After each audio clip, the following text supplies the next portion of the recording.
ये कहानी भगवान कृष्ण के बाल्यकाल की है। बचपन में कृष्ण बड़े ही शरारती थे।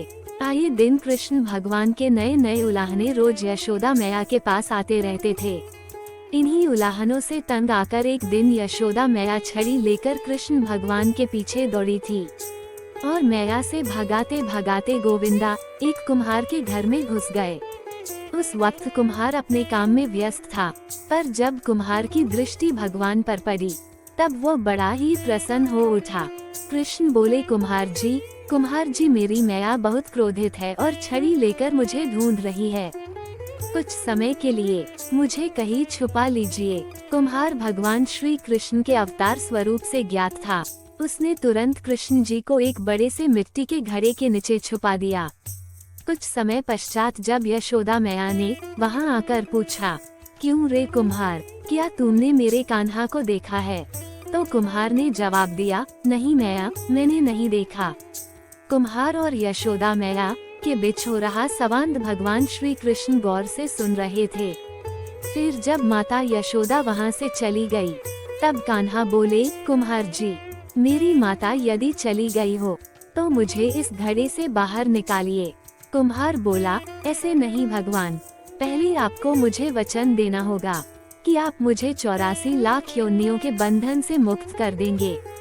कुम्हार की बात सुनकर कान्हा जी मुस्कुराए और बोले, ठीक है गोविंदा, मैं वचन देता हूँ कि मैं तुम्हें 84 लाख योनियों के बंधन से मुक्ति दे दूंगा।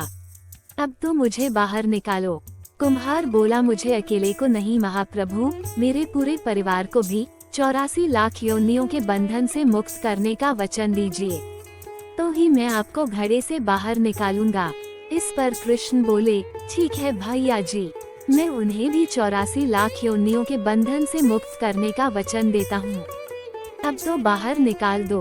अब कुम्हार बोला, बस प्रभु जी, एक विनती और है, उसे पूरा करने का वचन देते हैं तो मैं आपको घड़े से बाहर निकाल दूंगा।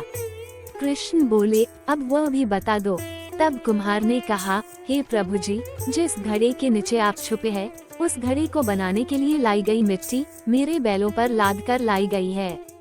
आप मेरे उन बैलों को भी 84 लाख योनियों के बंधन से मुक्त करने का वचन दीजिए। कृष्ण भगवान ने कुम्हार का प्राणी प्रेम देखकर उन बैलों को भी मोक्ष देने का वचन दिया। कान्हा बोले, लो तुम्हारी सभी इच्छाएं पूरी हो गई है, अब तो इस घड़े से मुझे बाहर निकाल लो। इस बार कुम्हार बोला, अभी नहीं भगवान, बस एक अंतिम इच्छा शेष रह गई है, और वही ये है कि जो भी जीव हम दोनों के बीच हुए इस संवाद को सुनेगा, उसे भी आप इस जन्म और मृत्यु के चक्र से मुक्त कर देंगे। बस यह वचन भी दे दीजिए, तभी मैं आपको इस घड़े से बाहर निकालूंगा। कुम्हार की सच्ची प्रेम भावना देखकर कृष्ण भगवान अति प्रसन्न हुए और उन्होंने कुम्हार को तथास्तु कह दिया। फिर जाकर कुम्हार ने बाल कृष्ण को घड़े से बाहर निकाला। बाहर निकालने के बाद कुम्हार ने भगवान कृष्ण को साष्टांग प्रणाम करके उनके चरण धोए और वह चरण अमृत प्राशन करके अपने पूरे घर में उसका छिड़काव किया। अंत में कुम्हार प्रभु कृष्ण के गले लगकर इतना रोया कि उनमें ही विलीन हो गया।